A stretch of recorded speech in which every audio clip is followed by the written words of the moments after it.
So the burning question these days is, what is this PCO, or what is PCOD? People think that they are two different things, but earlier we were calling as polycystic ovarian disease, but now we have changed over to polycystic ovarian syndrome, because it is no more a disease, it is a syndrome. Also what it means is, it is a lifestyle condition.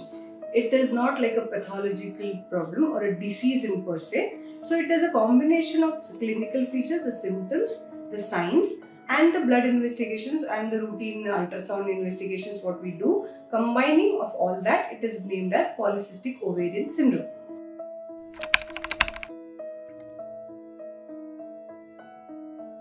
So there is no much of a difference between PCOS and PCOD. Now the terminology of PCOD is no more used. So these days we are seeing a lot of increased cases in polycystic ovarian syndrome. The incidence or the prevalence varies from somewhere between 5 to 20%. But if we have to give you a ballpark figure, out of 10 patients, we are seeing at least 4 having this issue.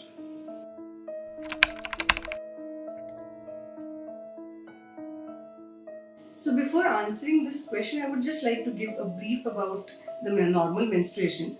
The normal menstruation is a preparation towards the pregnancy. As a hence, ovulation happens at the mid-cycle on day 14 for a person who has 28-day cycle. That means an egg is released. And if there is no pregnancy, the menstruation results. What happens in PCOS is, many follicles develop but do not mature to the point where they ovulate. So they are nothing but immature follicles. Now what do? These immature follicles release a lot of male hormones and also result in insulin resistance. So as a result of which, what happens? There are patients have irregular cycles because of there is no ovulation.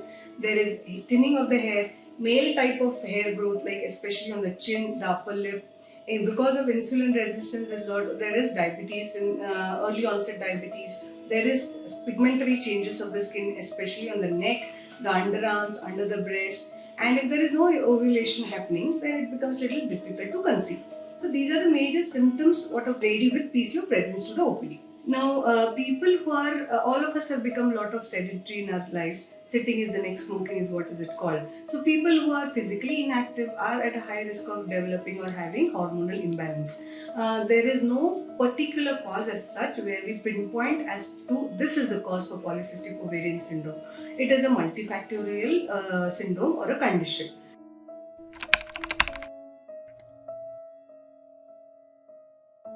Now, if a lady has these symptoms, like I mentioned earlier, what we do is we take into account the patient's symptoms, get some blood tests done, which are basically to see the thyroid hormone levels, the testosterone levels, and a test to rule out diabetes, and an ultrasound to see the pattern of the ovaries. So having said so, if a person has ultrasound picture of polycystic ovary but do not have symptoms, we do not disregard as patient is not having PCO. We have a lot of patients confused asking, I do not have symptoms but the ultrasound is suggestive of so, what do we do? So the treatment is given to the patient depending on the symptoms of the patient.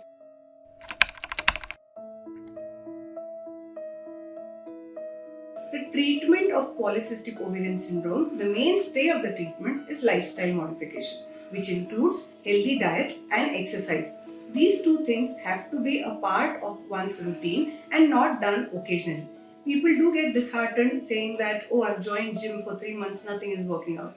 So do not get disheartened. It is difficult to lose weight in person who has polycystic ovary, but please be persistent in being healthy, or rather I would say aim towards fitness. Now, what could be the health hazards, or can it be prevented? Since it is not considered as a disease, so don't ask your physician for a permanent cure. It can only be controlled, or it just change your lifestyle and it won't harm you. So what would be the concerns? One, problem in getting pregnant, then weight related issues, then diabetes, cholesterol problems, high blood pressure, and eventually at a remote risk of cancer uterus. But this is not very common. The prolonged effect, because one is not getting period, can have a lasting effect on the uterus, and which can result in cancer later in life.